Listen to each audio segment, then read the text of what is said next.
Pronto. Boa tarde a todos, conselheiros, conselheiras, excelentíssimo senhor procurador, doutor Tiago Matos, seja muito bem-vindo, nossa secretária Ana Maria. Começar as nossas sessões do mês de novembro, né? Pedindo, como a gente sempre faz, pedindo a Deus para que abençoe o trabalho da gente, para que a gente possa desenvolver todo o raciocínio, toda a nossa sabedoria, né? Tudo aquilo que ele nos deu e que a gente possa fazer um bom trabalho. Ana, nós temos aí uma lista de resoluções para serem aprovadas hoje, né? Isso, presidente. Pode relacionar, já que nós não teremos ata para ser lida, faremos a leitura das resoluções, por favor. Boa tarde a todos. Os processos cujas resoluções foram enviadas para aprovação desta Câmara são os seguintes. Processo 799 de 2018, auto de infração 2018-00141, empresa Farmafórmula.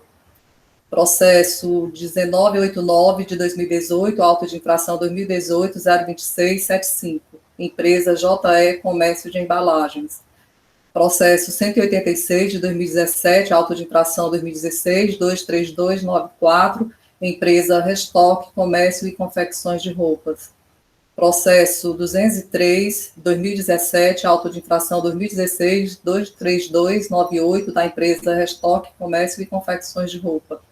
Processo 628, de 2018, auto de infração 2017-233, empresa Starpet Reciclagem, do conselheiro Alexandre Mendes de Souza. Processo 202, de 2017, auto de infração 2016-23293, da empresa Restock Comércio e Confecções de Roupa. Processo 2564 de 2018, auto de infração 2018-02626, Indústria NJF Indústria e Comércio. Processo 2605 de 2018, auto de infração 2018-02618, da empresa NJF Indústria e Comércio. Processo 2995 de 2018, auto de infração 2017-20950, AR Arte e Relojoaria.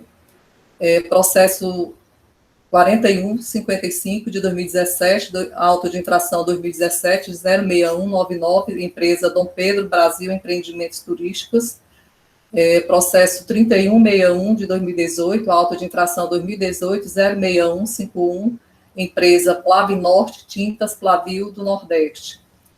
Processo 5454 de 2017, auto de infração 2017-10525, empresa Posto Dunas Limitada, do conselheiro Ricardo Ferreira Valente, filho. Processo 2518 de 2016, auto de infração 2016-27652, empresa Carmal Indústria e Comércio de Madeiras, da conselheira Tereza Helena Carvalho Rebouças Porto. Processo número 4725 de 2018, auto de infração 2018-10360, empresa Eletra, Indústria e Comércio de Medidores Elétricos. Processo 1881 de 2018, auto de infração 2018-03316, empresa X, Comércio de Derivados de Petróleo, do conselheiro Lúcio Flávio Alves. Pronto, presidente. A presidência agradece a todos os conselheiros pelo esforço de se manterem em dia com a entrega das resoluções. Nós informamos que, na forma regimental, essas resoluções estão disponibilizadas no site do WebDrive, né, em que todos têm acesso. E a presidência pergunta agora se algum conselheiro quer fazer alguma sugestão de correção em alguma resolução que foi disponibilizada. Sem nenhuma manifestação, a presidência dá por aprovadas as resoluções lidas pela nossa secretária Ana Maria. Passando ao nosso expediente do dia, nós temos o primeiro processo, é o processo de número 1/3735/2019, auto de infração 2019-09020, recorrente comercial de Mildezas Freitas Limitada, onde tem como recorrido cela de julgamento de primeira instância, relatoria do conselheiro Dr. Alexandre Mendes de Souza. Esse processo foi julgado procedente em primeira instância e tem um parecer da assessoria processual tributária também pela procedência. Nós vamos fazer o julgamento do primeiro processo e, logo em seguida, a gente verifica a possibilidade de julgamento em conjunto. Lembrando que das últimas experiências, a gente tem visto que julgar em separado e aproveitando as discussões em seguida tem sido mais produtivo. Hoje, nós estamos realizando a 27ª sessão ordinária virtual, né, 16 de novembro de 2020. A presidência passa a palavra ao doutor Alexandre por relato do seu processo. Senhor presidente, senhora secretária, senhor procurador, senhora e senhor conselheiro, doutor Tiago Matos, representante da parte. Obrigado, senhor presidente, boa tarde a todos. O processo anunciado pelo presidente é o comercial de Mildezas Freitas, é o de número 3735 de 2019, e o auto de infração é o 2019-09020. E tem como relato da infração deixar de escriturar no livro fiscal próprio, inclusive na modalidade eletrônica, o documento fiscal relativo à operação de entrada de mercadorias. O contribuinte deixou de escriturar no SPED os documentos fiscais de entrada normalmente tributados, cujas operações totalizam R$ 169.768,73. O período da infração é 2014 e 2015. A multa aplicada foi baseada no artigo 123.3G da Lei 12.616/2018 de 2017 e tem o valor de R$ 16.976,88. Nas informações complementares, o fiscal acrescenta somente o seguinte, que o contribuinte deixou de escriturar na SPED os documentos fiscais de entrada normalmente tributados relacionados no arquivo em mídia, falta de escrituração de notas fiscais de entradas, arquivo relatório de fiscalização. Tais documentos encerram operações que totalizam R$ 169.768,73. Abaixo ele especifica a penalidade que aplicou. O contribuinte foi cientificado da doação e apresenta impugnação ao feito fiscal, e inicia alegando que não houve a infração descrita no auto, e a sanção aplicada é inadequada. Nos pedidos finais, ele pede a improcedência do auto, com fundamento no artigo 112, e que seja aplicada sanção menos gravosa, no caso, a penalidade do 123.8L, da Lei 12.670/96. O processo foi para julgamento, na primeira instância, e o julgador decidiu pela procedência com a seguinte emenda. O contribuinte deixou de escriturar no livro Notas Fiscais, no livro Registro de Entradas, da Escrituração Fiscal Digital, EFD, referente aos meses de março, agosto, outubro, novembro de 2014, janeiro, março, abril, maio, junho, agosto, outubro, novembro e dezembro de 2015, e julga procedente. E a decisão foi amparada nos artigos 276A, caput, parágrafos 1º e 3º, 276C, 276F, 276G, 276H e 276K, do decreto 24.569/97. E a penalidade ele aplicou a mesma penalidade do julgador, 123.3G, da Lei 12.670, alterada pela 16.258. O processo contribuinte ficou insatisfeito e veio com recurso. E no recurso ele reitera o argumento de que não ocorreu infração descrita no auto e que não deixou de escriturar nenhum documento fiscal. E o que ocorreu foi um problema no sistema de processamento de dados da empresa, resultando em algumas notas fiscais que não foram incorporadas ao SPED-FD. Aduz a inadequação da sanção e pede que seja aplicado, no caso, a 123G da Lei 12.670, mas de acordo com a redação existente em 9/6/2017, ou ainda penalidade do 123.8L da Lei 12.670/96. O parecer da assessoria 281/2020 sugere o conhecimento do recurso, nega-lhe provimento para que seja mantido a decisão de procedência do auto de infração. Senhor presidente, é esse o relato e fico, após a manifestação da doutora Procuradoria, a fazer algumas observações ao auto de infração. A presidência agradece ao doutor Alexandre pelo relato claro, preciso, e de plano passa a palavra ao doutor André, nosso procurador aqui representando o Estado do Ceará, com a palavra. Obrigado, senhor presidente, senhora secretária, senhoras e senhores conselheiros, advogado presente, boa tarde a todos. como bem relatado, trata-se de recurso ordinário do contribuinte contra a decisão de primeira instância que confirmou a procedência de auto-infração decorrente da falta de escrituração de notas fiscais de entrada no livro de registro de entrada do contribuinte, existente na sua FD, nos exercícios 2014 e 2015, no montante total de operações de R$ 169.768,73, tendo sido aplicada a penalidade específica do artigo 123, inciso 3, a linha G da Lei 2.670, alterada pela Lei 16.258 de 2017, finalizando uma multa pelo descumprimento da obrigação acessória no montante de R$ 16.976,87.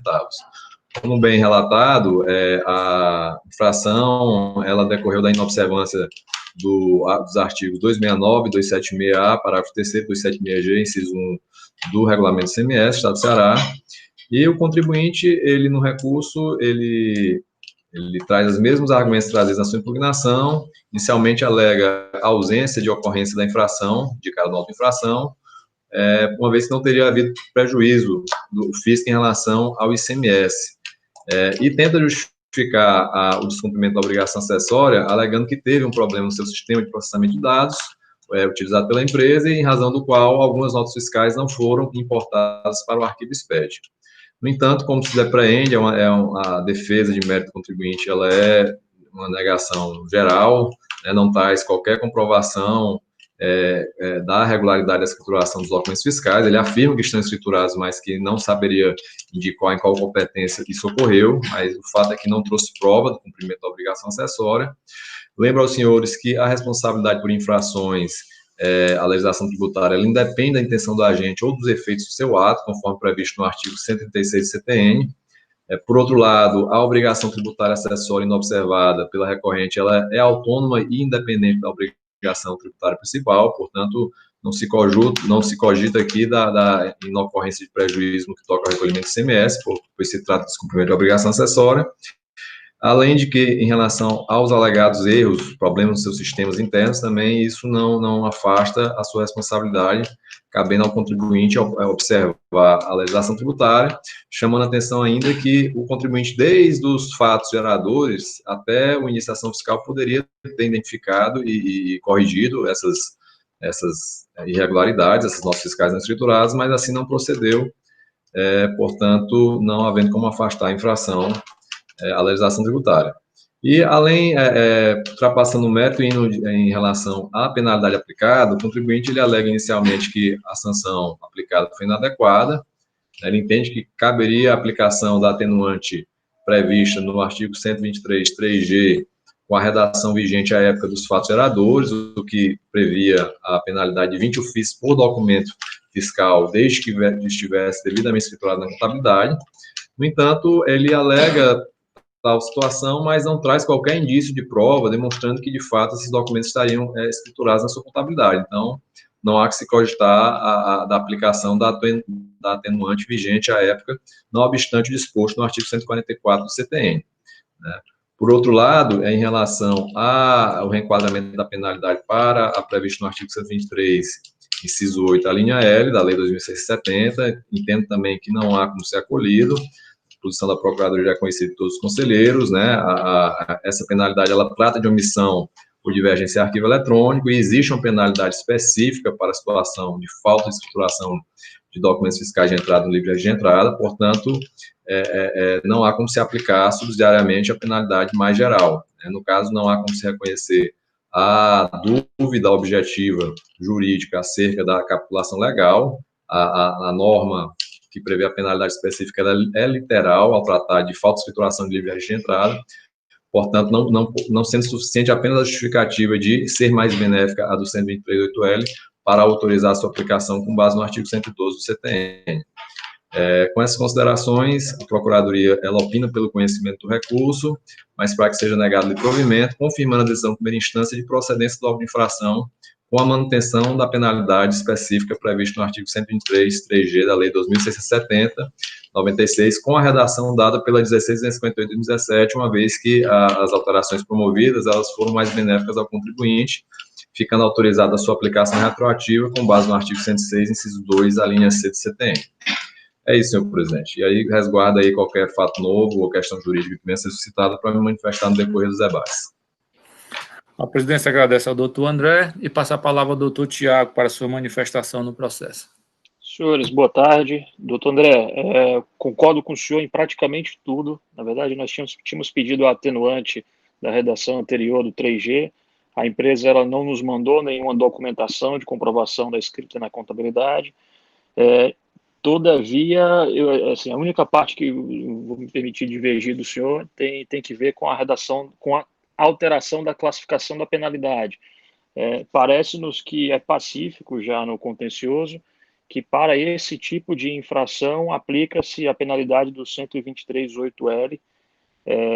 Bom, fizemos diversas sustentações orais nos últimos 2 ou 3 semanas, na 4ª Câmara, em todas elas o resultado foi igual. Quando a gente foi fazer uma pesquisa aqui de precedentes, há precedentes da Câmara Superior, relatoria do conselheiro Lúcio Flávio, resoluções do conselheiro Alexandre. Doutor Alexandre, me permita até cometer aqui tenho que retificar que eu cometi uma indelicadeza com o senhor. O senhor, quando entrou, cumprimentou, eu estava organizando aqui a sala, não pude responder, então me desculpe. Boa tarde a todos. Resoluções da conselheira Ivete, do doutor Ricardo, nós temos aqui uma variedade de decisões que, em todos esses casos de suposta falta de escrituração em notas fiscais de entrada, o contencioso ele tem aplicado a penalidade do 8L. Então, basicamente, a gente ressalta tudo aquilo que está indicado no recurso, mas gostaríamos de nos ater especificamente em relação a essa reclassificação da penalidade.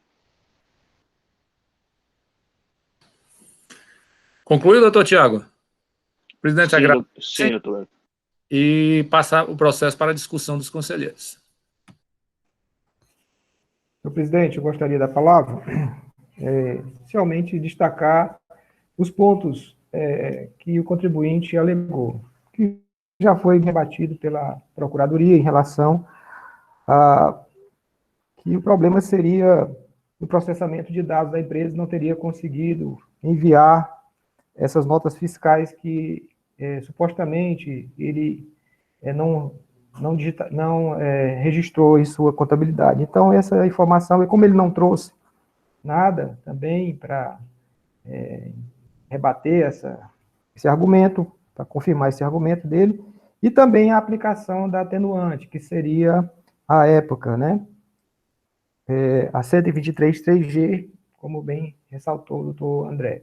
Então, partindo dessas duas informações, que seriam os tópicos mais relevantes da defesa do contribuinte, eu entendo que deve sim aplicar a 123.8L da Lei 12.670, com a redação atual da 16.258, de 2016. Aplicando 2%, caso não seja, e vai até o limite de um FIIs. Essa é a minha decisão, senhor presidente, já manifestando pela parcial procedência do auto de infração, aplicando essa penalidade por entender que já está realmente pacífico até na nossa Câmara. Tem discussão? Presidente, boa tarde. Doutor Tiago, boa tarde. Doutor André. Presidente, eu acho que essa matéria já foi bem dita pelo doutor Tiago, na sua defesa, já, né, foi objeto na Câmara Superior, como também nessa nossa Câmara, no sentido de realmente aplicar a penalidade prevista no artigo 103, né, 8L, né?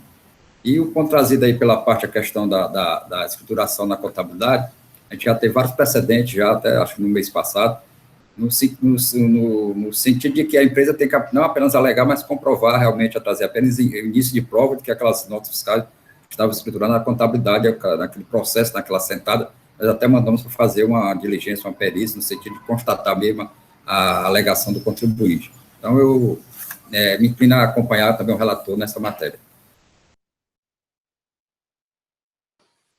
Continua em discussão.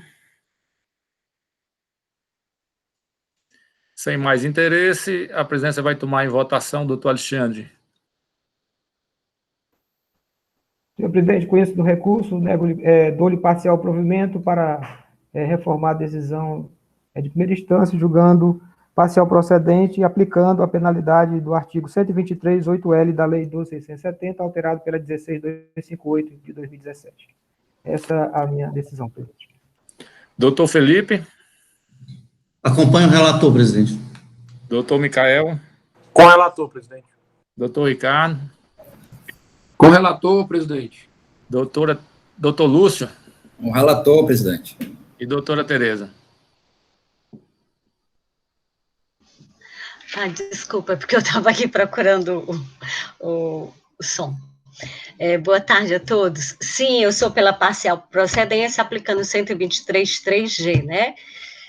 Considerando que aqui o contribuinte alega, né, que essas notas foram lançadas na contabilidade, mas como não apresentou nenhum comprovante, para a gente poder aplicar atenuante, né, do 123.3G da Lei 12.670, a gente vai pela 123.3G, pela Lei 16.258, né, que é 10% do valor da multa. Pela procedência, senhor presidente. Ok. A inicial era uma vez o valor do imposto, era, doutor Alexandre? Era. Sim, desculpa.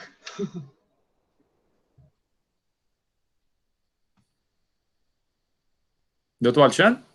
Desculpa, senhor presidente. Sim, a anterior era assim, mas aí agora com atenuante da G é 10%, senhor presidente. Aplico também 10%. Não, o lançamento original foi com 10% ou foi com o valor do imposto? Não, 10%. Então não tem parcial procedência, né, doutora Tereza? Só... Pela procedência. Isso. Eu então, só comentei isso, presidente, porque se o contribuinte tivesse trazido a comprovação que as notas estavam lançadas na contabilidade, a gente poderia aplicar a 123, a atenuante, né, da 123, que era 20 o FII, entendeu? Eu só falei isso porque eu não tinha comentado nada aí na manifestação do processo, e eu só quis alterar, só quis acrescentar, viu? Obrigada. Obrigado, doutora Tereza. Então, por maioria de votos, a terceira Câmara de Julgamento resolve conhecer do recurso ordinário, dar-lhe parcial provimento para julgar parcial procedente a presente acusação, reenquadrando a penalidade para a incerta no 123.8L, nos termos do voto do conselheiro relator, contrário ao parecer da assessoria processual tributária e a manifestação em sessão do excelentíssimo senhor procurador do Estado, e foi voto vencido a conselheira Tereza, que votou pela procedência dos termos da manifestação da Procuradoria. Ok? Dando sequência à nossa ordem do dia, nós temos agora o processo 1/3739/2019, auto de infração 2019-09026, recorrente comercial de Mildezas Freitas Limitada, recorrido célula de julgamento de primeira instância, relator conselheiro Dr. Felipe Augusto Araújo Muniz. Esse processo tem decisão de procedência na primeira instância e parecer pela procedência. Com a palavra, doutor Felipe.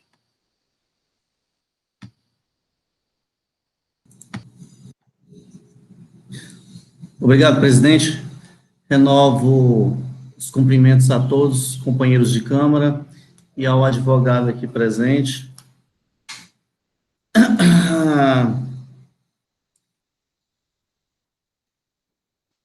Conforme anunciado, trata-se do processo número 1/3739/2019, com auto de infração 2019-09026, que tem como recorrente comercial de Mildezas Freitas Limitada, mesma empresa do processo julgado anteriormente.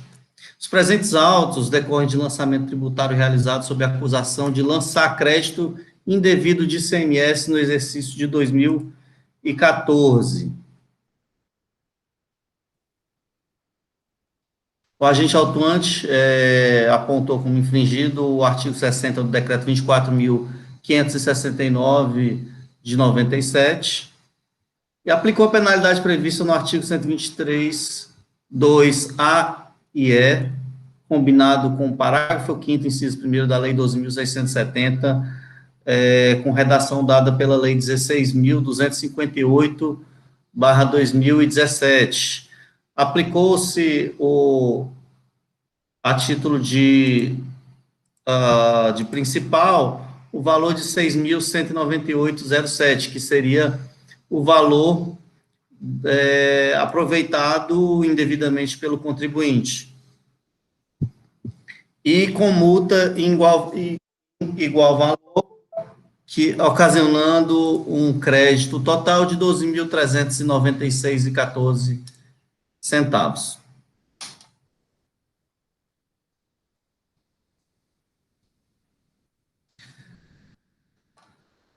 Decorre das informações complementares do auto de infração as seguintes informações. A partir da análise de dados da escrituração fiscal digital FD da empresa, verificou-se que o contribuinte creditou-se e aproveitou-se indevidamente de ICMS no exercício de 2014. O crédito indevido de ICMS constatado se deu não só por apropriação de crédito ao maior do que aquele destacado dos documentos fiscais de entrada, mas também por crédito de documentos fiscais de entradas cancelados. Código de processamento 101 no SPED. A empresa se defende da acusação fiscal por meio da impugnação constante às folhas 30 a 36 dos autos, no qual apresentou os seguintes argumentos. O crédito é devido, sobretudo em decorrência do princípio da não cumulatividade. Consiste tal regime na efetivação de uma apuração periódica em que são confrontados os valores de créditos oriundos das entradas e débitos oriundos das saídas, relativo ao contribuinte. Ao final, verificado o saldo do devedor, débito maior que o crédito, o contribuinte estará obrigado a proceder ao recolhimento da diferença constatada em favor do erário estadual, se for o caso. Alegou o contribuinte também a inexistência de comprovação da infração e que haveria decadência parcial do crédito, referente a janeiro a maio de 2014. Em sede de julgamento de primeira instância, o auto de infração foi julgado pela procedência, tendo o julgador singular confirmado todos os fatos narrados e apresentados pelo agente autuante. O contribuinte apresentou recurso ordinário, basicamente trazendo os mesmos argumentos apresentados na sua peça impugnatória, e o processo foi submetido à análise da assessoria processual tributária, que também entendeu como o julgador de primeira instância. Vale a pena destacar um pequeno ponto aqui do seu parecer. De acordo com a observação feita pelo auditor no final do relato da informação complementar, as folhas 4, o CD referente à ação fiscal se encontra anexado ao processo número 2019-08-908. Na planilha relatório de fiscalização gravado no CD, constam diversos relatórios, dentre eles foi o que se referem a este auto de infração, crédito de ICMS, notas fiscais canceladas e crédito de ICMS a maior, com todos os dados necessários, como o número do documento, data, valores, diferenças encontradas, etc., para o conhecimento do que está sendo imputado ao contribuinte. Verifica as folhas 26, o CD da relação dos documentos anexados e enviados por AR ao contribuinte no término da ação fiscal. Com base na informação que o CD referente à ação fiscal se encontra anexado ao auto de infração número 2019-08-908, solicitamos a CPED cópia do mesmo, que ora anexamos a este parecer. E com essas informações, o parecerista entendeu por negar provimento ao recurso, afastar a decadência e confirmar a decisão de primeira instância pela procedência da ação fiscal. Presidente, esse é o relato.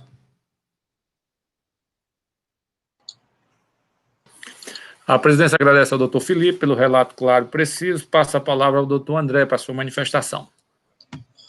Obrigado, presidente. Renovo os cumprimentos a todos. Como foi bem relatado, é um recurso ordinário do contribuinte contra a decisão de primeira instância que julgou procedente a auto-infração, confirmando que houve o creditamento e aproveitamento devido de ICMS no exercício 2014, decorrente de notas fiscais canceladas e de crédito a maior do que aquele destacado no documento fiscal, tendo sido lançado o ICMS no valor de R$ 6.198,07 e aplicada a penalidade prevista no artigo 123, inciso 2, a linha A da Lei 12.670, no valor de uma vez o imposto lançado. E o contribuinte, ele reitera os argumentos trazidos na impugnação. Inicialmente, ele alega que teria ocorrido a decadência do lançamento até o mês de maio de 2014, que entende que deve ser contado o prazo decadencial na forma do artigo 150, parágrafo 4 do CTN. No entanto, a Procuradoria entende que não há como ser acolhido o argumento do contribuinte. No caso, se aplica a regra geral do artigo 173, inciso 1 do CTN, contando-se o prazo a partir do primeiro dia do exercício seguinte, uma vez que se trata de lançamento de ofício nas hipóteses disciplinares no artigo 149, inciso 5 e 6 do CTN. Portanto, somente findaria o prazo para lançamento em 31/12/2019, tendo sido lavrado o auto de infração dentro do prazo decadencial. No que toca ao mérito, o contribuinte, ele nega a infração, ele diz que não ocorreu a infração, que os créditos aproveitados seriam legítimos, que teria observado o princípio da não cumulatividade. No entanto, também entendemos que a defesa não há como ser acolhida. Saliento de início que todas as informações que embasam o lançamento foram extraídas da própria EFD do contribuinte, informada por ele, ao fisco. Por outro lado, verifica-se nas informações complementares, nas planilhas, que o crédito indevido lançado e aproveitado é decorrente da apropriação de créditos a maior do que o destacado nos documentos fiscais de entrada, bem como decorrente de documentos fiscais de entrada cancelados, o que afronta, sem dúvida, o disposto no artigo 5760, parágrafo 3º do Decreto 24.569, de 97, bem como o artigo 49 da Lei 2.670. O outro argumento do contribuinte é que não haveria prova da infração. No entanto, como foi destacado no relato, há sim prova no auto de infração. Ele está acompanhado com uma planilha denominada de relatório de fiscalização, gravado em CD, que foi entregue ao contribuinte, conforme prova documental nos autos, e no qual, na planilha relatório no qual constam relatórios específicos referente ao presente auto de infração, denominados de crédito de ICMS, nota fiscal eletrônica cancelados e crédito de ICMS a maior, nos quais constam todos os elementos necessários para a identificação desses documentos fiscais, essas operações que foram objeto de crédito devido, com indicação de número, data, valores, bem como as diferenças de contratos. Portanto, prova suficiente da infração para embasar o lançamento tributário. Com essas considerações, a Procuradoria entende que deve ser conhecido o recurso, mas sendo negado provimento, confirmando a decisão de primeira instância de procedência do auto de infração. A presidência agradece ao doutor André e passa a palavra ao doutor Tiago. Senhores, boa tarde. Basicamente, a nossa sustentação, tanto para esse auto de infração quanto para o seguinte, ela vai se restringir ao pedido de reconhecimento da decadência. Lembro aos senhores que o período da infração, o exercício de 2014, o auto foi lavrado em junho de 2019, desculpe. Esse é um tema já, trata-se de crédito indevido, esse é um tema já pacífico também no contencioso. Os valores são bem baixos, tanto esse quanto o auto seguinte, razão pela qual nós acreditamos que não haverá maiores discussões. Pugnamos pela parcial procedência e aguardamos a decisão da Igreja Terceira Câmara. Obrigado, doutor Tiago. O processo encontra-se em discussão. Presidente, conforme conforme a sustentação feita pelo advogado, acho que essa questão a gente já debateu aqui bastante, a questão da decadência quando se trata de crédito indevido. Com relação aos demais pontos, eu não tenho o que argumentar, mas com relação à decadência, acredito que é devida, sim, a aplicação do artigo 150, parágrafo 4, como a gente vem decidindo reiteradas vezes aqui nessa Câmara. Quais seriam os meses, conselheiro? Quais seriam os meses que estariam abrangendo? De janeiro a maio Certo. de 2014.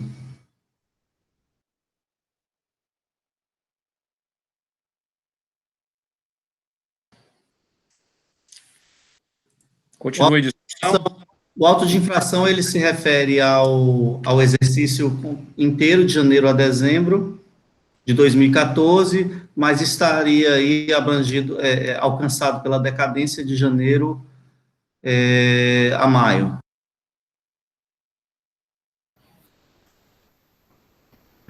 Presidente, só fazer uma observação, presidente. Já que eu vou relatar o processo seguinte, é só contar a matéria desse processo, já que é o mesmo exercício, né, 2014, o diferencial, para ficar bem claro para os conselheiros, é que essa infração aí, a motivação, foi a empresa escriturou nota fiscal cancelada e escriturou o ICMS maior do que o destacado na nota, né? Então, a motivação desse crédito indevido é essa situação. E só o debate para esclarecimento, né? A legislação trata de que aquela escrituração na conta gráfica de desacordo com a legislação é questão de crédito indevido. Quanto já a questão posta pelo relator aí, né, doutor André e pelo doutor Tiago, né, realmente essa decisão dessa questão de crédito indevido, do crédito indevido, a decadência referente ao crédito indevido, ela foi discutida na Câmara Superior, né, e o ponto fundamental, que foi a tese defendida lá, foi por maioria, é no sentido seguinte, mesmo aplicando a súmula 555 do STJ, que fala de quando não deixar de declarar o débito, nessa situação, pelo próprio princípio da não apelatividade, esses valores desses créditos estão todos apurados e levados na conta gráfica. Então, a gente tem defendido lá e tem a tese majoritária na Câmara Superior, que mesmo aqueles que entendem que não é o caso da questão da súmula, né, a aplicação da súmula, essa situação, ela se adequa, eu sempre digo que é a situação mais patente que tem, porque o próprio crédito se encontra dentro da apuração do ICMS, né? Então, apesar de ir lá falar em débito, mas o crédito, quando você tem um crédito, você diminui, consequentemente, o valor do débito. Então, eu entendo pelos precedentes, tanto da Câmara Superior como da nossa Câmara, que já tem decidido nessa situação, pela aplicação, sim, da decadência nesse caso, no período aí citado pelo relator, né, que é diferente do meu, mas aqui tem só um período, e já que o dele é exercício completo, 2014, o meu é só de janeiro a março. Então, acompanho o relator nesse sentido, senhor presidente.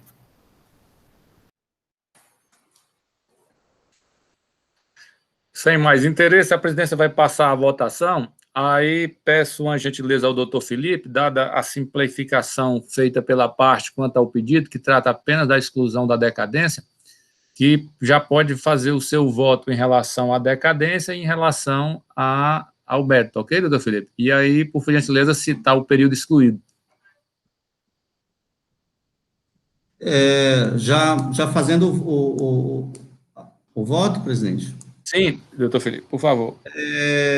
Conheço do recurso para dar-lhe parcial provimento e julgar parcialmente procedente o auto de infração, reconhecendo a decadência parcial referente ao período de janeiro a maio de 2014. Ok. Em desconformidade com o parecer da assessoria processual tributária e com a manifestação oral do representante da Procuradoria-Geral do Estado. Ok, doutor Felipe, muito bom. Doutor Micael. Acompanho o relator, presidente. Doutor Ricardo. Acompanho o relator, presidente. Doutor Lúcio. O relator, presidente. Doutora Tereza. Com o relator, presidente. E doutor Alexandre. Com o relator. Então, no presente caso, a terceira Câmara de Julgamento resolve por unanimidade de votos julgar parcial procedente a presente autuação, dando parcial provimento ao recurso interposto, reconhecendo a decadência do período de janeiro a abril, né, do lançamento, em desconformidade com o parecer da assessoria processual tributária e também com a manifestação excepcional do procurador. Eu acho que janeiro a maio. A maio, né? Me perdoe. É isso mesmo, doutor Felipe? De janeiro a maio? É, presidente, é isso mesmo. Pronto, para constar na ata, janeiro a maio, o período que foi acatado pela Câmara, né, como decaído nos termos do artigo 150 do artigo 150 do CTN. Ok? Dando seguimento à nossa ordem do dia, nós vamos passar agora para o processo do doutor Lúcio Flávio Alves, processo 3740/2019, auto de infração 2019-09028, que tem como recorrente comercial de Mildezas Freitas Limitada, recorrido célula de julgamento de primeira instância, foi julgado procedente na primeira instância e tem parecer da assessoria processual tributária também pela procedência. Doutor Lúcio aí vai gozar do benefício de pegar a estrada pavimentada. A palavra, doutor Lúcio. Obrigado, senhor presidente. Boa tarde a todos. Mais uma vez, doutor Tiago. Prazer renovado de contar com a presença de Vossa Excelência aqui nos trabalhos. Senhor presidente, trata-se também de crédito indevido, né, como eu falei anteriormente, só que a motivação aqui é outra. O agente autor diz o seguinte: da análise da FD e do termo de acordo do FDI, PCDM 541/2011 e seus aditivos posteriores, verificou-se que o contribuinte creditou-se e aproveitou-se indevidamente de ICMS no exercício 2014, no montante de R$ 25.652,01. O fato gerador, apesar dele colocar exercício 2014, mas referente ao período, o mês de janeiro a março de 2014. O artigo violado, ele coloca o artigo 60 do decreto 24.569/97.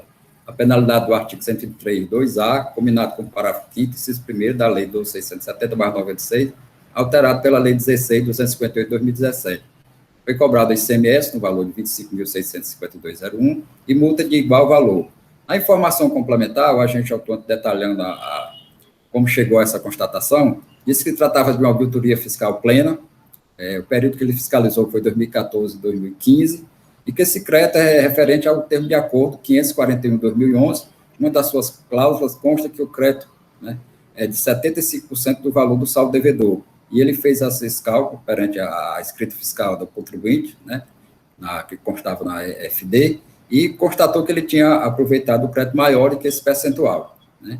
Consta um arquivo com o CD, relatório de fiscalização, e a penalidade, apesar de ele ter colocado no corpo do auto, né, com aquela atenuante, que é cobrar só a multa, mas na informação ele vem fazer a correção e coloca o artigo 103, inciso 2A, que é a correta.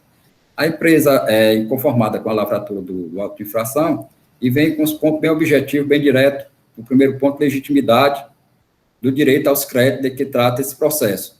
Ele vem aparado, como já disse o relator anterior, no princípio da não coletividade do ICMS, né, que diz que a legislação, a doutrina, que as únicas exceções que não cabem a esse crédito é a questão da isenção, da não incidência, isso com base no constante do artigo 155, parágrafo 2º, inciso 2A e B da Constituição Federal. Então, entende que essa situação trazida pelo autuante não é caso de se glosar o crédito, já que não contempla nenhuma dessas duas situações, nem isenção e não incidência. O outro ponto é a ausência dos elementos probatórios, fundamentadores da autuação, da impugnada, com motivação de inexistência de prova nos autos.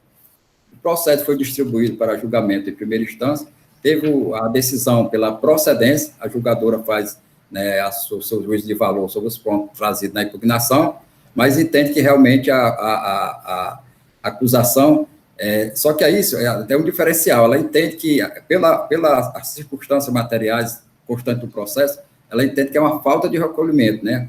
Ela entende o que tem tanto na informação complementar, né, como detalhado dentro do processo, ela entende que, nesse caso, é uma falta de recolhimento e aplica a penalidade do 103.1c. A empresa, inconformada com a decisão singular, ingressa com recurso ordinário, desta feita, vem pedindo a extinção do processo sem julgamento de mérito, em razão da perda do direito de efetuar o lançamento, decadência, do período de janeiro a março de 2014, né, nesse caso, no meu caso aqui, seria total.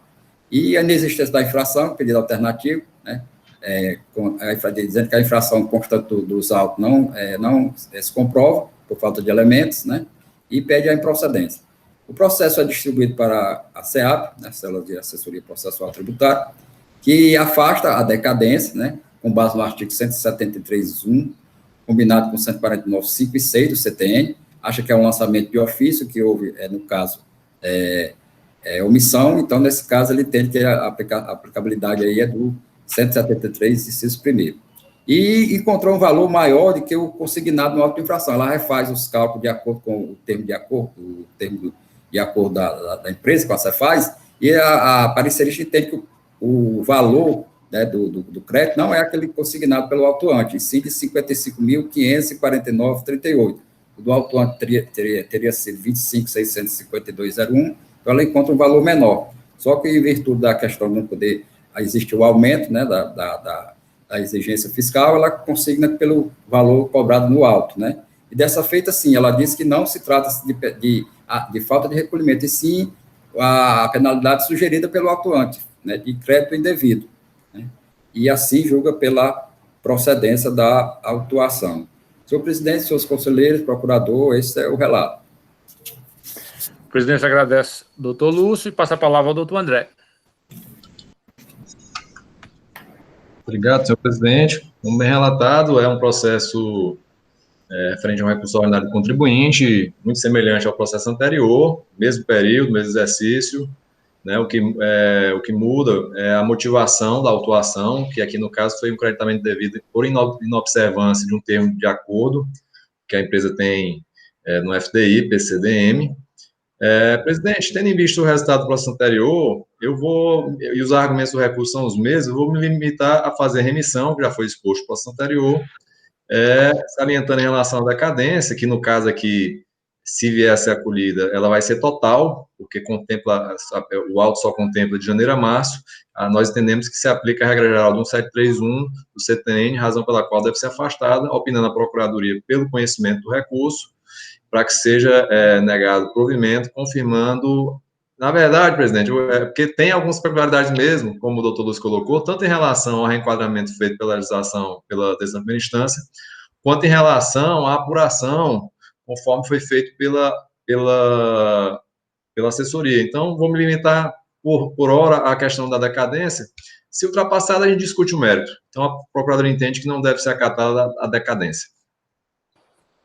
A presidência agradece ao doutor André, né, sempre preocupado com a celeridade, mas sem perder o foco na verdade material, e entende que, como foi adiantado pelo doutor Tiago, a gente pode abordar a decadência, se for ultrapassada, nós retomaremos os demais pontos, ok? Com a palavra, doutor Tiago.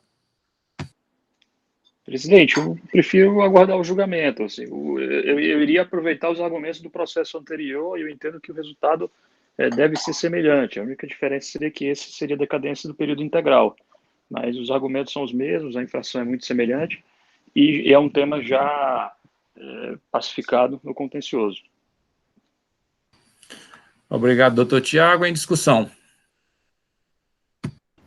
Presidente, a discussão, acho que no processo anterior, né, como o senhor bem disse, foi pavimentado, né? Acho que a decisão é pelo reconhecimento da decadência desse período, né, de janeiro a março, aplicando, sim, o artigo 150, parágrafo 4º do CTN, com o argumento até de que realmente todo esse crédito está consta da apuração do ICMS, em virtude do princípio da não coletividade, que é justamente o confronto entre o débito e o crédito, para chegar a um valor a ser recolhido, ou o crédito no final. Então, eu entendo pela aplicação pelos precedentes do contencioso, tanto na Câmara Superior como desta Câmara, pela aplicação da decadência, sim, senhor presidente. Em discussão?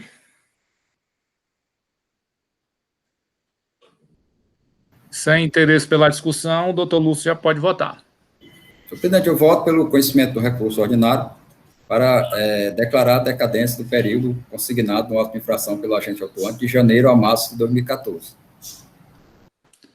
Então, aí, no caso, seria extinção do processo, né, doutor Lúcio? Sim, presidente. Ok. Doutora Tereza. Com o relator, presidente. Doutor Alexandre. Com o relator, presidente. Doutor Felipe. Com o relator, presidente. Doutor Micael. Com o relator, presidente. E doutor Ricardo. Com o relator, presidente. A terceira Câmara, no presente processo, resolve por unanimidade reconhecer a decadência do lançamento em sua integralidade, né, julgando, dando total provimento ao recurso interposto, julgando extinto o presente processo, né. todo o período encontrar-se abrangido pela regra do 150, parágrafo 4º, nos termos do voto do conselheiro relator, contrário ao parecer da assessoria processual tributária e contrário também à manifestação do excelentíssimo senhor procurador. Com isso, nós damos cumprimento à pauta em que o doutor Tiago atuou como representante da parte, né? Agradecemos aqui a sua presença. Obrigado, presidente. E dando seguimento à nossa ordem do dia, nós temos agora o processo de número 1/29/2018, auto de infração 2017-19066, onde é recorrente HNR Nordeste Componentes Industriais Limitada, recorrido célula de julgamento de primeira instância sob a relatoria do Dr. Micael Pinheiro de Oliveira. Julgado procedente na primeira instância, tem parecer da assessoria processual tributária também pela procedência. Com a palavra, doutor Micael. Boa tarde, presidente. Boa tarde a todos. Renovar os inícios de trabalho da semana aos colegas conselheiros, a Aninha, nossa secretária, ao doutor André, pela Procuradoria-Geral do Estado. Presidente, como anunciado, trata-se do auto de infração 1/2017, 19066, recorrente HNR Nordeste Componentes Indústrias Limitada e célula de julgamento de primeira instância. O auto de infração tem o seguinte relato: deixar de emitir documento fiscal em operação tributada por substituição tributária ou amparada por não incidência ou isenção condicionada. O contribuinte deixou de emitir notas fiscais referentes às operações de retorno das mercadorias remetidas para industrialização, conforme informações complementares em anexo. Foi aplicada a penalidade do 123.3b, alterado pela Lei 16.258 de 2017, e somente o valor de multa, no valor de R$ 6.901,97. O contribuinte vem aos autos protocolar sua defesa, o que faz nos seguintes argumentos. Inicialmente, ele informa que existe a legalidade e a vinculação dos atos administrativos e que o auto de infração não teria seguido esses princípios constitucionais. Informa também que há uma liberdade operacional do contribuinte, liberdade essa que não estaria sendo respeitada, tendo em vista o auto de infração em tela, que estaria cerceando esse seu direito constitucional. Ele pede também a insubsistência da multa, tendo em vista o seu caráter confiscatório. E, por último, ele faz aqui um ponto que eu não tinha visto, inclusive, em nenhum das defesas, nem dos recursos. Ninguém atacava esse tipo de discussão. E o contribuinte trouxe aqui, onde ele informa que, no último ponto da sua defesa, ainda em sede de impugnação, mas ele o faz também repetindo no recurso, ele informa que o contencioso, mesmo com o condão de tribunal administrativo, não poderia se escusar de versar matérias constitucionais, uma vez que, caso, na visão dele, o Conselho afaste determinada combinação legal por ela ser inconstitucional, ele estaria, sim, aí, preservando e estaria em consonância com o princípio da legalidade, que deve ser, sim, o princípio da legalidade, não as combinações legais infraconstitucionais, mas sim aquelas que estão na Constituição. E aí ele traz, nesse último ponto da impugnação, né, que ele nomeia da possibilidade da análise de matéria de cunho constitucional em sede administrativa, né? E aí ele traz aqui um julgado que teve no Tribunal de Impostos e Taxas, no TIT, de São Paulo, né? Traz também no recurso, ele traz aqui um acórdão lá da Igreja Câmara Superior de Recursos Fiscais, né? Lá do CARF, aonde ele traz um caso concreto em que no CARF houve uma aplicação constitucional, né, do artigo 21 lá do decreto 2065 de 83, onde haveria aí uma análise de constitucionalidade pelo CARF e que foi referendada. E também traz um julgado de um juiz de primeira instância no seu recurso, aonde ele alega que o juiz informa, né, pelo menos no entendimento daquele juízo, de que os tribunais administrativos poderiam sim analisar a matéria constitucional, contanto que essa análise tivesse o crivo, né, da aplicação da Constituição em seu sentido estrito.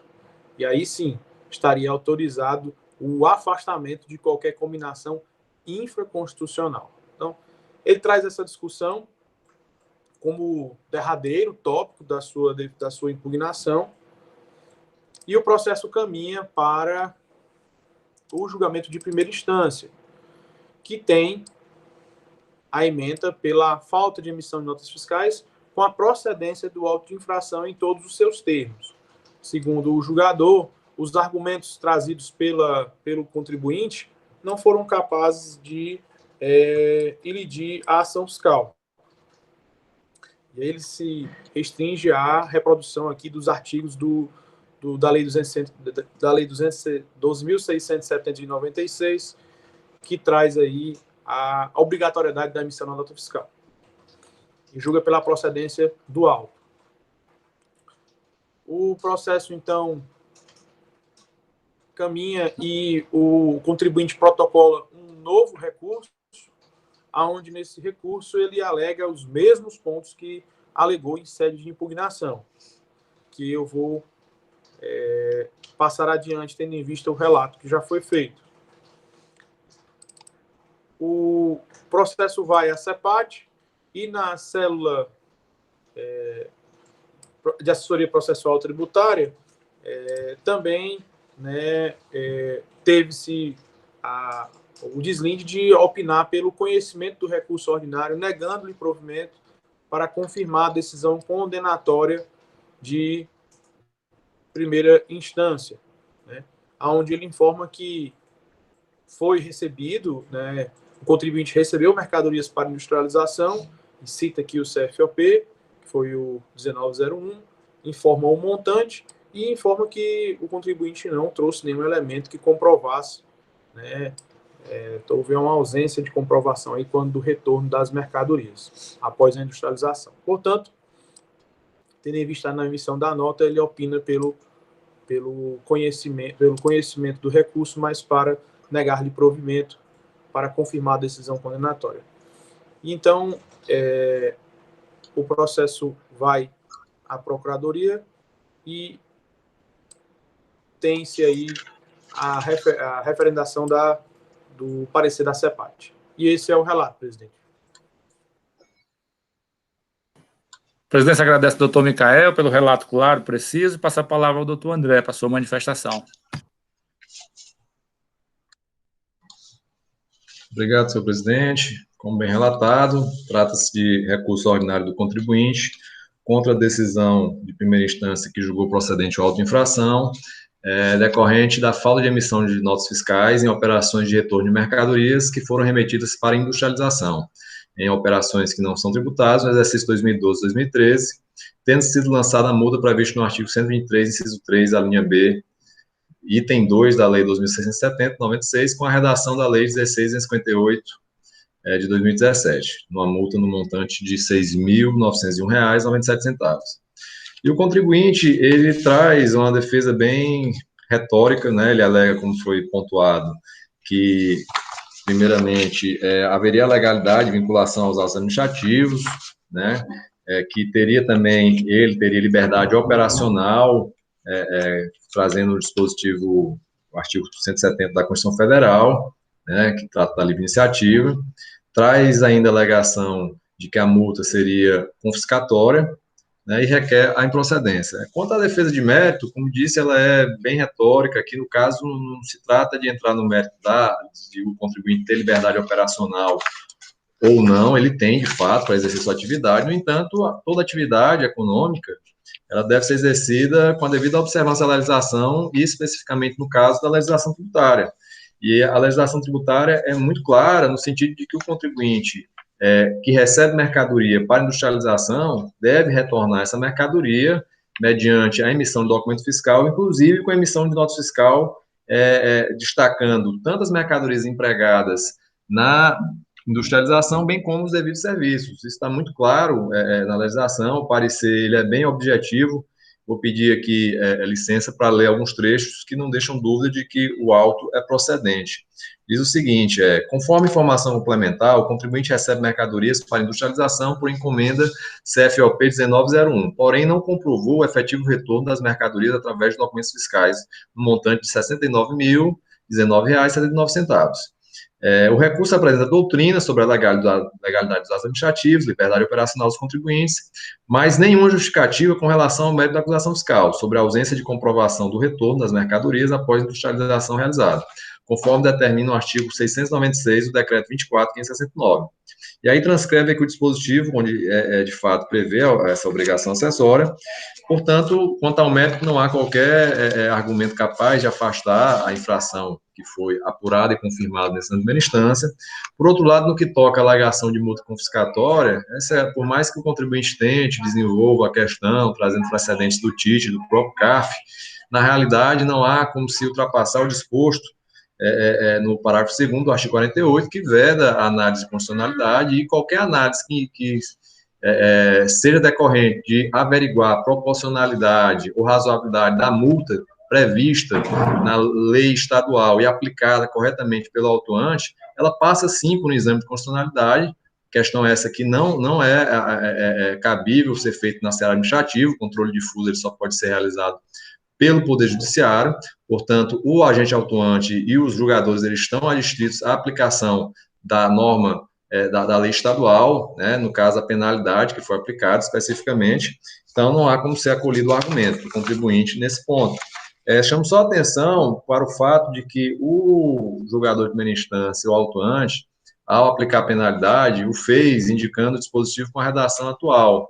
No entanto, a Procuradoria, tendo em vista o disposto no artigo 144 CTN, entende que o correto seria aplicar o dispositivo do 123 3B, né, mas na sua redação vigente à época dos fatos geradores, né. Então, com essas considerações, a Procuradoria opina pelo conhecimento do recurso, mas para que seja negado o provimento, confirmando a decisão de primeira instância de procedência do auto de infração, com a indicação da penalidade com a redação vigente à época dos fatos. A presidência agradece ao doutor André e coloca o processo em discussão. Presidente, só 2 pontos que eu queria discutir com os conselheiros, mas antes eu queria só fazer uma pergunta ao doutor André. Essa penalidade, doutor André, porque realmente eu não tenho aqui a redação na época dos fatos, ela é mais benéfica, ela é igual ou não tem alteração? Está sem áudio, doutor André. Na verdade, são os mesmos 10%, não tem alteração, seria só a correção da indicação do dispositivo, que fundamenta a penalidade que foi aplicada. Porque a penalidade ela pode retroagir, né, no caso, se for favorável ao contribuinte, mas se não for favorável, pode ser alterada a aplicação, porque se rege quando do fato gerador. Um ponto que eu queria travar aqui com os conselheiros para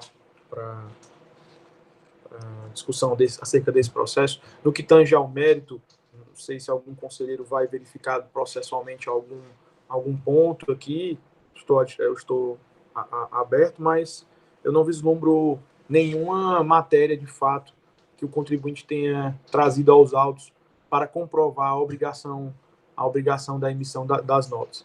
Ele não faz, né? É uma defesa tão somente no que tange à parte de direito, e ela nada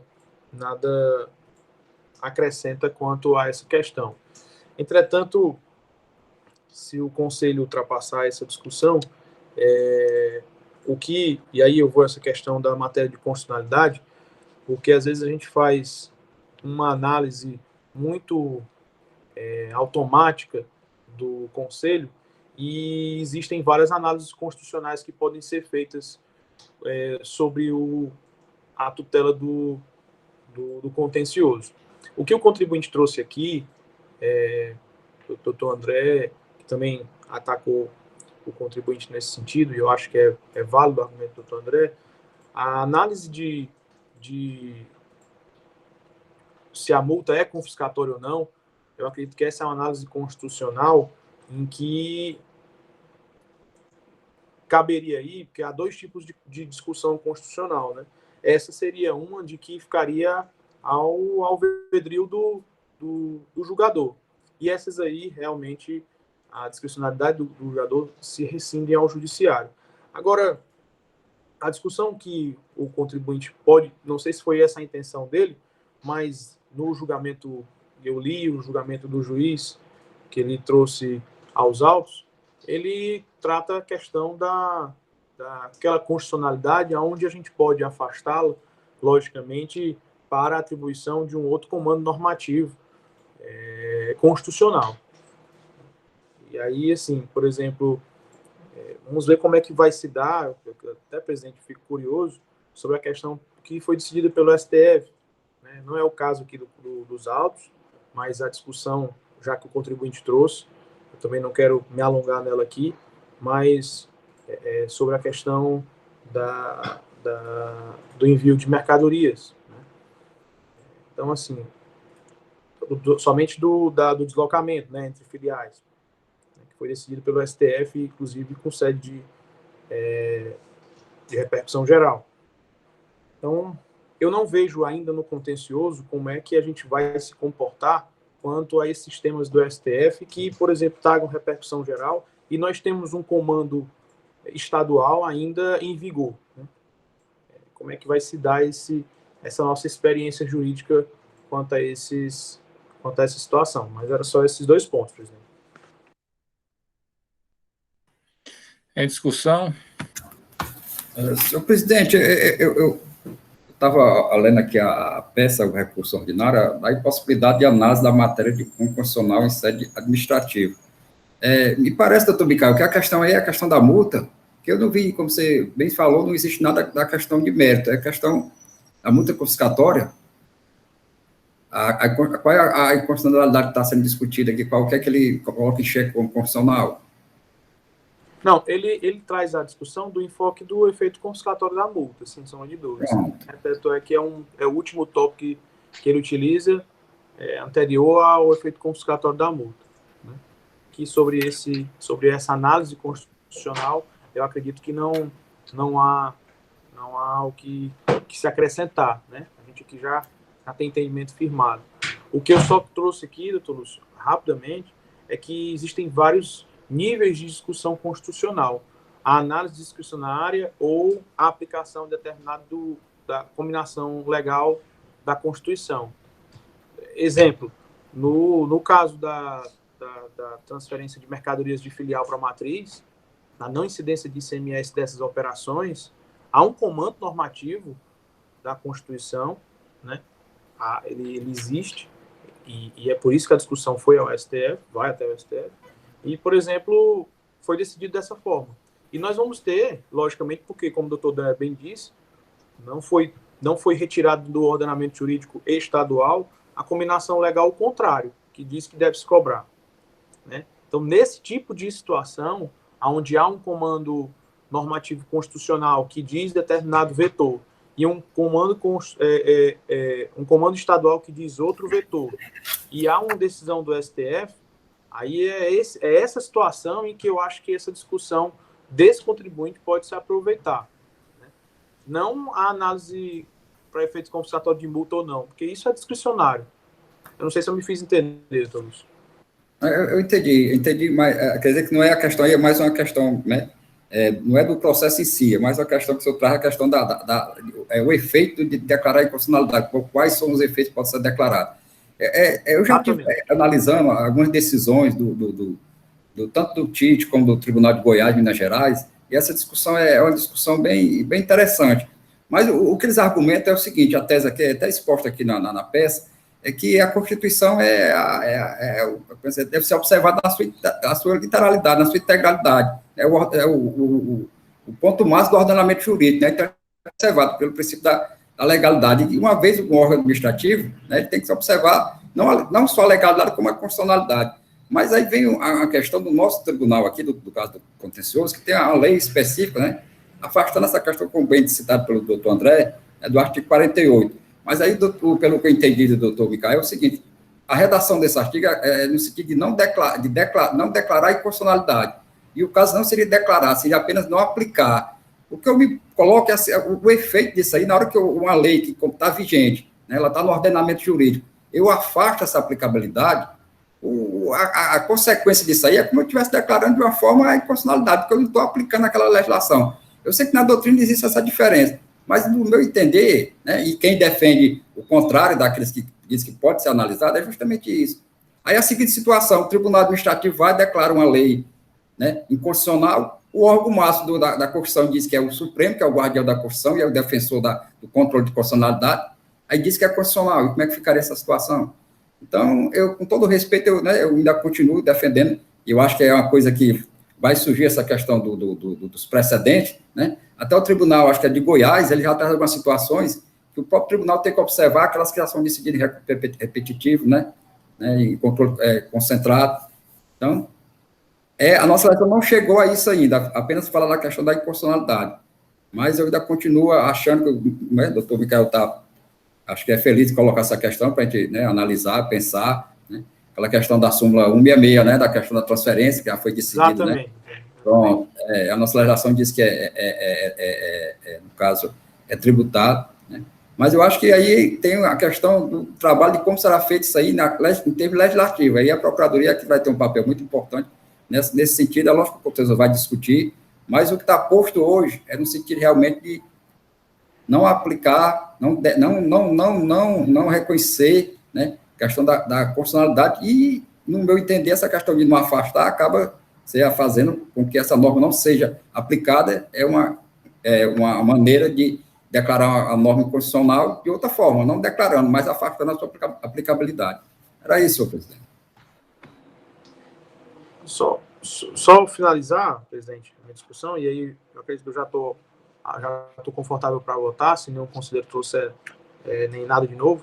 É só lembrar que as decisões do Supremo Tribunal Federal, em sede de repercussão geral, doutor André, me corrija se eu estiver equivocado, elas têm caráter vinculatório.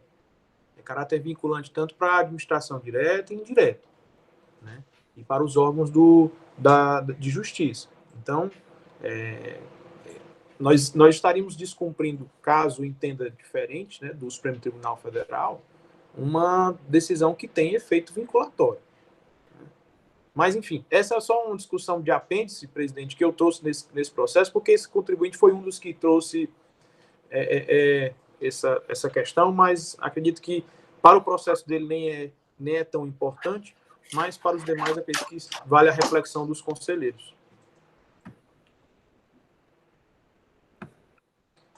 Tem discussão ainda? Presidente, se me permite, já que o doutor Micael pediu, doutor Micael, salvo engano, a repercussão geral ela tem efeito vinculante apenas para o Poder Judiciário, é diferente da súmula vinculante, que tem efeitos também para a administração pública. Mas o efeito vinculante previsto na repercussão geral, ela tem, o efeito vinculante dela é do Poder Judiciário, da análise daquela mesma questão jurídica já objeto de análise em recurso de natureza repetitiva, tanto em repercussão geral pelo STF, quanto em recurso repetitivo pelo STJ. Né? Isso aí está lá vinculado ao cumprimento disposto no artigo 927 do CPC. Não vou me alongar nessa discussão, ela é muito válida, porque realmente ela não diz respeito ao mérito desse processo, mas oportunamente teremos oportunidade de discutir isso com bastante profundidade em outros temas. Tem um tema da transferência, na realidade ali é uma matéria que foi julgada na repercussão geral e ela já veio en passant na pauta do mês passado, né? A questão não é definitiva, não houve trânsito julgado dessa decisão, também não ocorreu a declaração de inconstitucionalidade, isso aí é o que mais impressiona, o Supremo podendo resolver a questão e declarar inconstitucional o dispositivo da Lei Complementar 87, mas ele não fez, né? Se os senhores verificarem lá, o caso lá é um caso de transferência de dados de um estado para outro. Então, ele escolheu um precedente, a meu ver, bem inadequado, tendo em vista a relevância do tema para todas as unidades federativas. Mas, como disse, vai ser objeto de discussão oportuna e a gente vai tentar examinar todos os aspectos jurídicos e que possam ser examinados no âmbito do CONAT.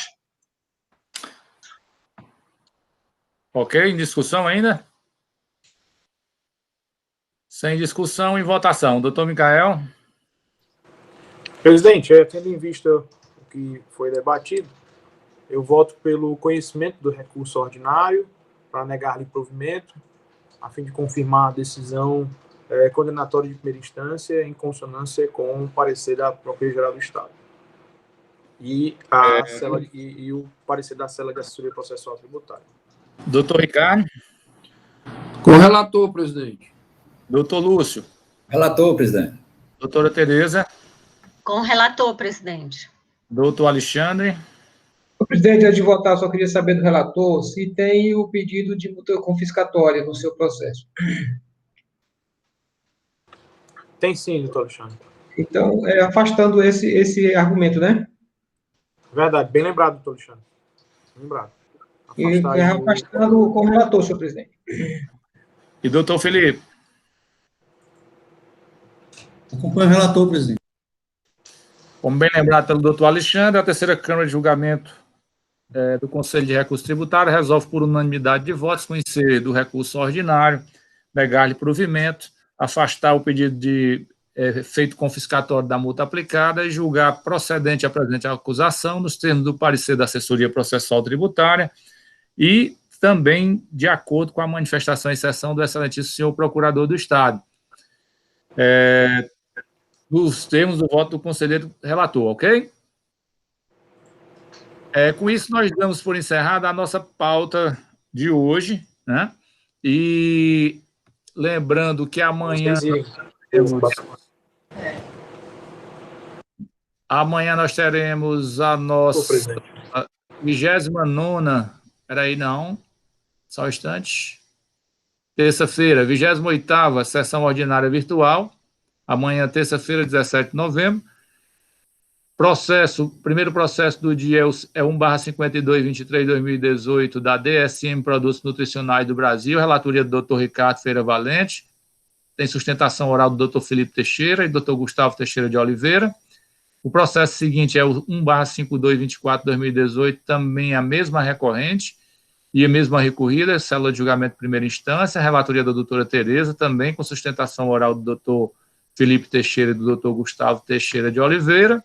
Os processos seguintes são da Magazine Luiza, 1/2353, relatoria do Dr. Felipe, e, por último, da Ratec Engenharia Limitada, relatoria do Dr. Alexandre Mendes, processo 1/1148/2015, auto infração 2015-03911. A presidência faz isso somente para chamar a atenção dos relatores, né? E em assuntos gerais, sem assuntos gerais, a presidência agradece a todos pela excelência dos julgados de hoje, pela objetividade, sem perder o foco na qualidade, e declara encerrada a presente sessão, convocando a todos para a sessão de amanhã. Obrigado, presidente. Obrigado, presidente. Presidente. Até amanhã. Boa tarde a todos.